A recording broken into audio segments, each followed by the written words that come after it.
Well, welcome back again, folks, to the house that never sleeps. Today we're going to be removing fretboard from this Ibanez guitar, but we got a little guest appearance first that I'd like to bring back. He's been here before. Come on, Earl, stop screwing around, man.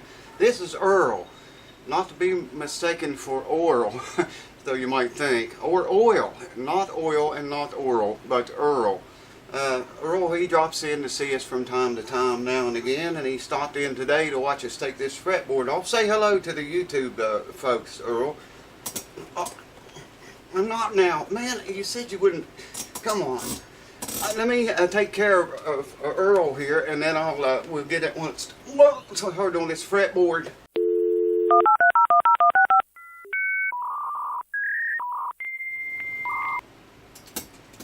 Earl's got a lot of fire in his belly. I put him up here on the wall with the rest of these heads where he belongs. Anyways, welcome back.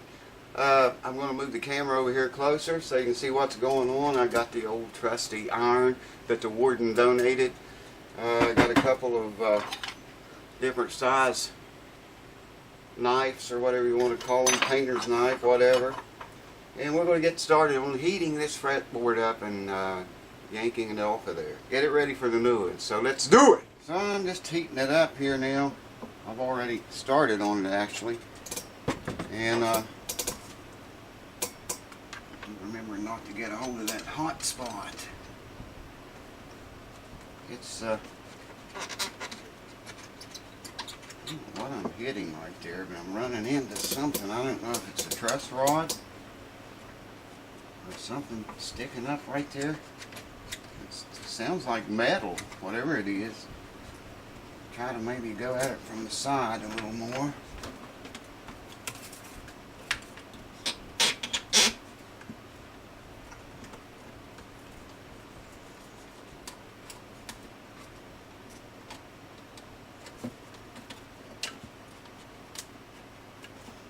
Good separation there.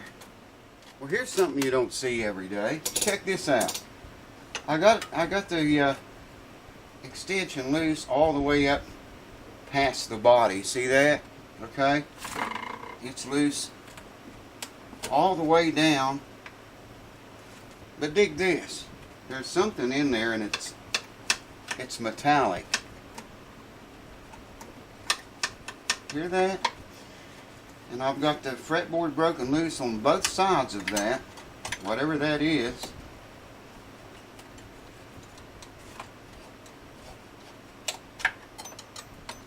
Felt inside the guitar up under there, and there's nothing, I don't feel a screw or anything. I'm wondering if there's a screw or a bolt under this dot right here. Very unusual. But you can hear it, it's metallic, whatever it is, and it's not allowing that fretboard to come up. I mean, it's loose. There it came up. It's loose, but it's, I don't know what that is. So we'll come back to this, but I just want to show you that. Right now I'm going to start here at the body, heat it on up, and move on that way. So, hold on. I'll show you how easy this goes if you can get the glue hot enough. I've got a knife in the opposite side, and I'm just going to come at it from this side with this knife.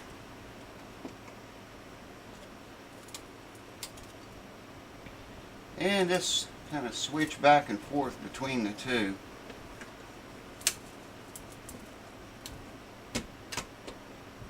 Probably could stand a little bit more heat than that. Yeah, need more heat. You can go up to about 250 degrees on this if you have a means of monitoring the heat. You don't want to leave that amount of heat on there for very long, but you can go up to about 250 degrees briefly. And it's also good to heat the knife occasionally. I like to do that a lot. It helps a great deal if your blade is hot. Cuts through like butter.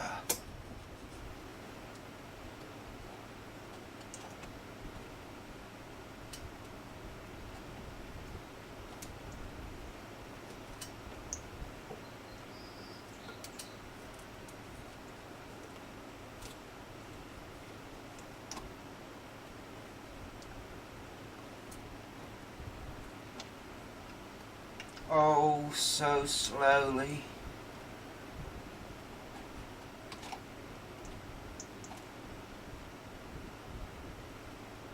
You know, there's a real close limit to what's too hot and what is just right. If you can get it just right, it sure does make the job a lot easier. Now I don't have any place to hold on to it.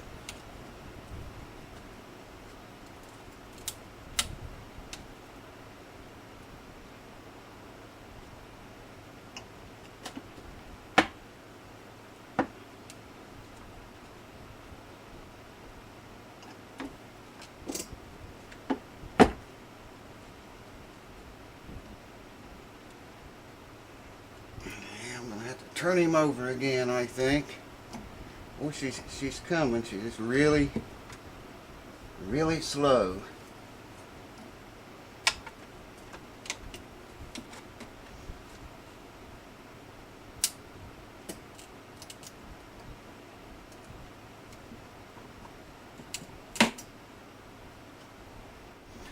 Here's the trick an old luthier showed me years ago when doing this kind of job. Take a couple of wedges. I cut these out just for this kind of work, and you can't see it, but I'm lifting the back of the fretboard up, and I'm sticking these wedges underneath there, and that holds pressure up all the time. Look how loose the knife's just got just from doing that. I'm going to put more heat on that and bring it back down. You can see what's going on. And we're almost there, folks. We just about are fretboard free. We are at 200 degrees, so hopefully that'll be sufficient and we can finish this puppy.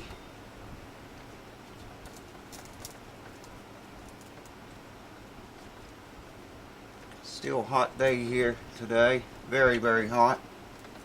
I've got my blocks back here still that I just showed you.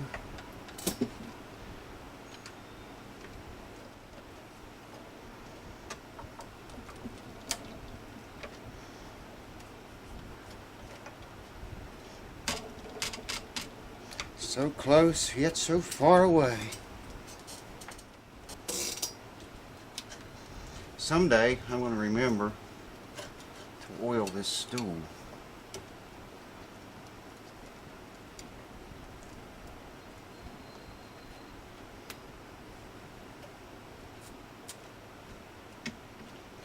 Man, we are so close. Now I can take these wedges here that I showed you and move them up here now.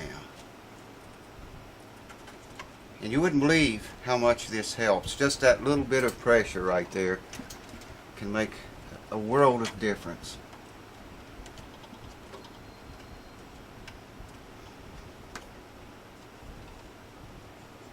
Can't believe I gotta heat that thing again, man. Now, there we go. We're free, baby. We are right there.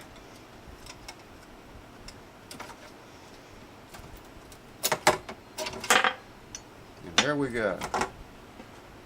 Fretboard has been removed.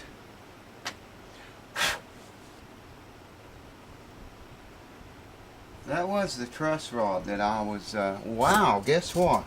Dude, it's got a two-way adjustable truss rod in it, I think.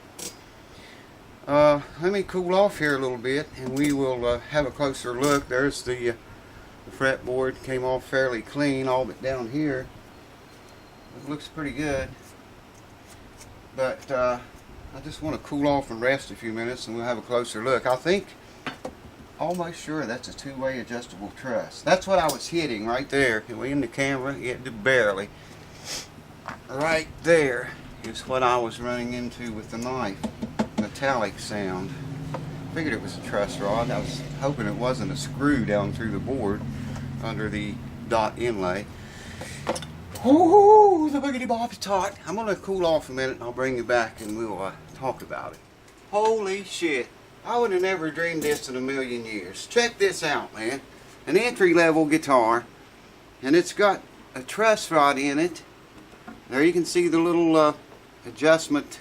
The truss rod I put in that Gill guitar had a sleeve. This was a sleeve, and the actual part that turned was inside of that sleeve in there.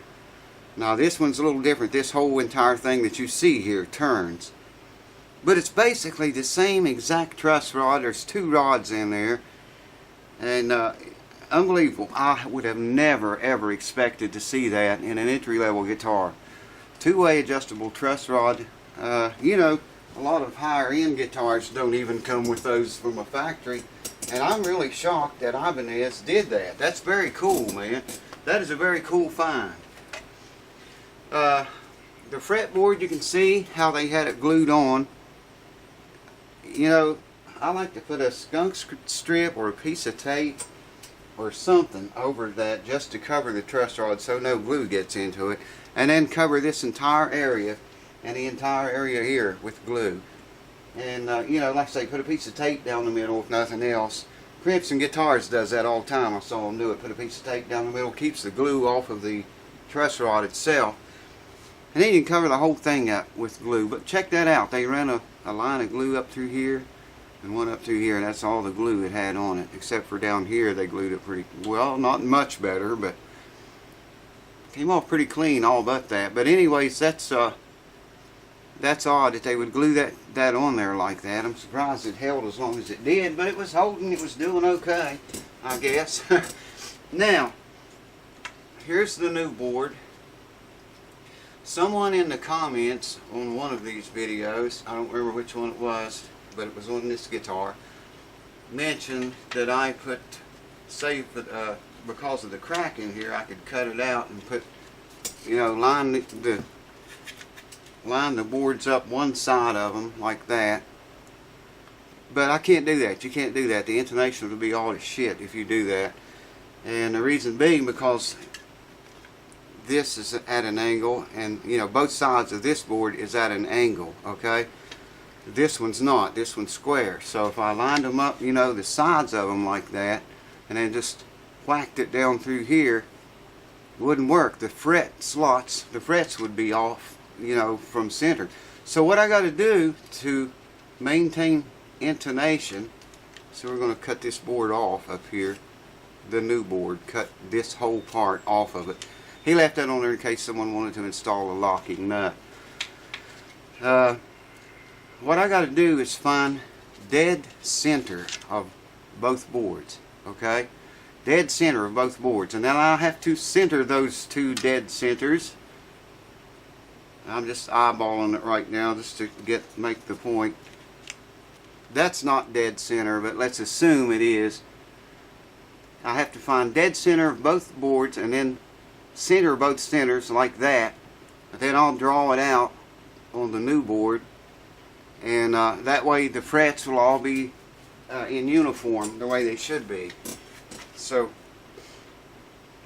I hope that answers the question. Whoever that was made that comment. It was a good idea, you know, to line one side of the boards up. You know, it was a nice thought, but you can't do it because, like I say, both sides of this board are cut at an angle. This one is cut square right now. So if I did do that, you know, it would throw the frets off sideways all the way down the entire board. So I've got to find the center of both of them. And then I have to center both of them up. And then what I'll do is draw out, you know, just trace around the old board onto the new one and cut it out. And I'll probably will allow, I'll cut it out this size, okay? Then I'll measure my binding, and I will go back in, take a straight edge and mark it out, and cut it out again, and allow, you know, enough channel on the sides for the binding to go on there, because he wants white binding on this. And I didn't know it when I made the last video, or I probably did and forgot. He wants me to stain this black, so it will look a little bit like ebony, or a whole lot like ebony, we're hoping. But that's what we're going to do. That beautiful wood grain is going to go bye-bye. It's going to be all gone, and it's going to be a black fretboard with an ebony appearance. I don't know if I guess if I stain it dark enough, you won't see the wood grain at all.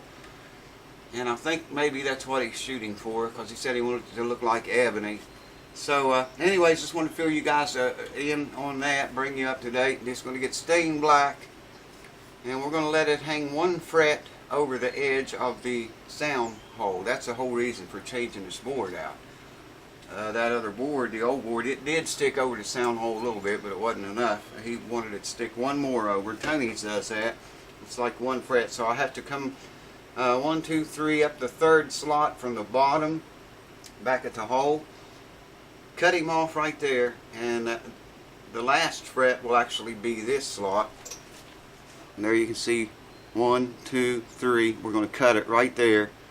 This will actually be the last fret. I think that'll make 21 frets, I think. I can't remember.